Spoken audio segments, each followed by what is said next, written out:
Recordarás que en la clase 7 hablamos sobre los verbos. Pues bien, ahora vamos a tratar sobre las conjugaciones que se relacionan con ellos, resaltando las características más importantes. Se denomina conjugación a la serie ordenada de formas que puede tener un verbo. Como habrás notado, al hablar o escribir, los verbos tienen diferentes modos de expresión, y ello se debe a que el verbo es la parte de la oración que posee un mayor número de accidentes, es decir, de partes variables que determinan su significado.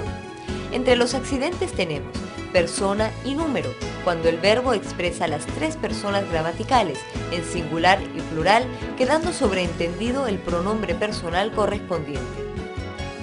Modo, cuando indica la actitud en la que se sitúa el hablante respecto a la acción del verbo. El modo puede ser indicativo, si enuncia el hecho de manera real y objetiva. Subjuntivo, si indica un hecho subordinado a otro verbo que exprese deseo, temor o voluntad. Imperativo, si el hecho enunciado indica orden, ruego, hacer una petición o dar un consejo. Además, existen otros modos de conjunción llamados no personales. Estos son el infinitivo, que es la forma sustantiva del verbo, el participio, que equivale a un adjetivo, y el gerundio, que presenta un valor adverbial. Tiempo es un accidente verbal que indica el momento, presente, pasado o futuro en el que se refiere la acción.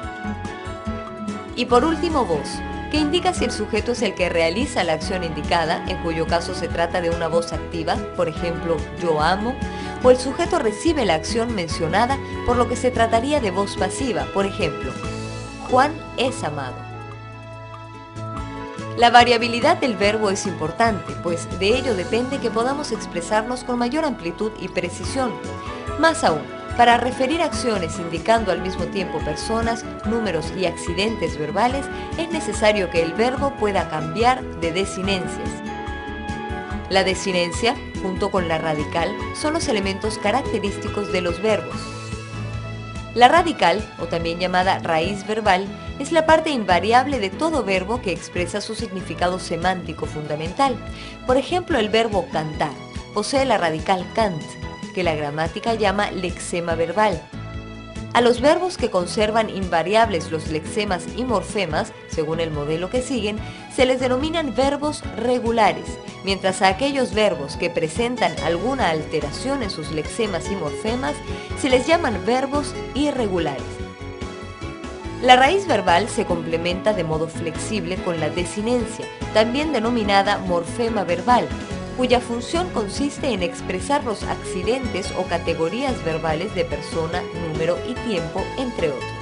Por ejemplo, podemos añadir a la radical cant la desinencia ar, con lo que tenemos el verbo cantar.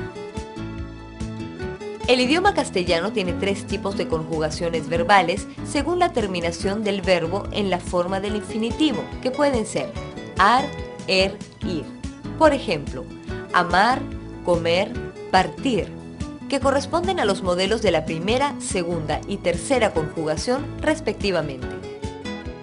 Para conocer a qué conjugación pertenece una palabra, lo cual te permitirá usarla correctamente, debes observar la vocal que sigue a la forma verbal. Recuerda que la lengua castellana tiene más de 10.000 verbos, entre los cuales aproximadamente 9.000 pertenecen a la primera conjugación y el resto se reparte entre la segunda y tercera conjugación. Podrás encontrar mayor información sobre este tema en el libro de la Biblia de la Gramática de Lexus. Y si quieres repasar nuevamente esta lección, recuerda que en cualquier momento podrás acceder a esta clase 8 desde el menú principal.